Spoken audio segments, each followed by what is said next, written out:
Une très bonne question. J'ai évangélisé un pote à moi et il croit en Dieu et il prie. Est-ce que j'aurai quelque chose en récompense? Alors certains seraient peut-être scandalisés par ce genre de question, mais c'est une question tout à fait légitime. Pourquoi est-ce qu'ils seraient scandalisés? Parce que eux-mêmes, ils ne font pas beaucoup d'œuvres pour Dieu, ils n'évangélisent pas, ils ne font pas grand-chose. Du coup, la réponse habituelle qu'ils vont donner, c'est oh bah c'est uniquement le paradis ou la vie éternelle qui est notre récompense. Alors c'est mignon tout au plus, mais ce n'est pas biblique. Avant de prouver tout ça bibliquement, on va vite répondre à sa question. Évidemment que tu recevras une récompense pour le fait d'avoir évangélisé un pote ou d'avoir détourné quelqu'un de l'erreur de sa voie pour la ramener sur le droit chemin afin de couvrir une multitude de péchés. C'est logique. Et c'est la plus belle œuvre que tu peux réaliser et donc il y aura forcément une plus belle récompense. Maintenant, voyons quelle est la plus belle récompense, c'est évidemment le salut de notre âme. Regardez ce qui est écrit en 1 Pierre chapitre 1. Sans l'avoir vu, vous l'aimez,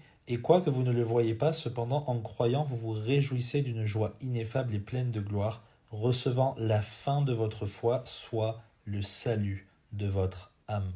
Donc le salut, c'est une récompense pour notre foi, d'accord? On est simplement en train de croire en Jésus-Christ, placer toute notre confiance en lui, et nous recevrons, quand Jésus reviendra, eh bien, la rédemption de notre corps et la vie éternelle. Seulement, vous croyez réellement que ça s'arrête là? Je vais juste recevoir le cadeau de la vie éternelle et rien d'autre pour toutes les œuvres que j'ai fournies en Christ?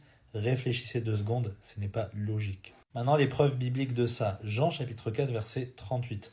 Je vous ai envoyé moissonner où vous n'avez fourni aucun labeur, d'autres ont travaillé et vous êtes entrés dans leur labeur. Nous travaillons pour notre Seigneur quand nous sommes en Christ.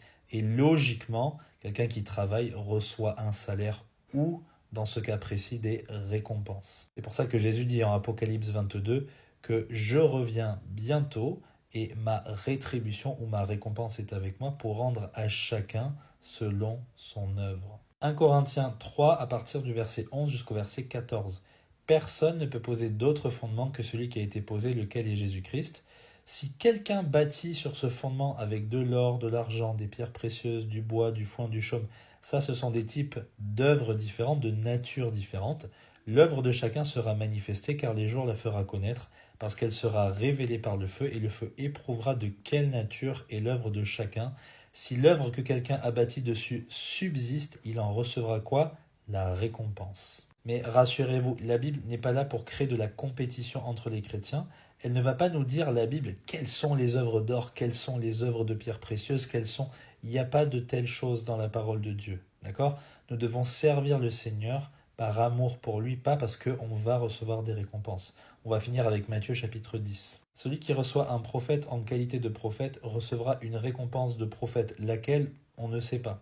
Celui qui reçoit un juste en qualité de juste recevra une récompense de juste. Et là, écoutez bien, c'est très très beau.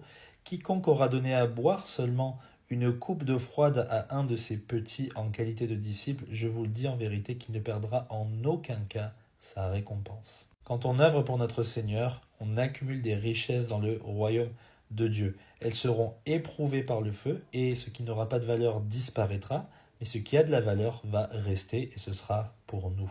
Donc évangélisez, faites des œuvres pour le Seigneur parce que vous serez largement récompensés. Que Dieu vous bénisse.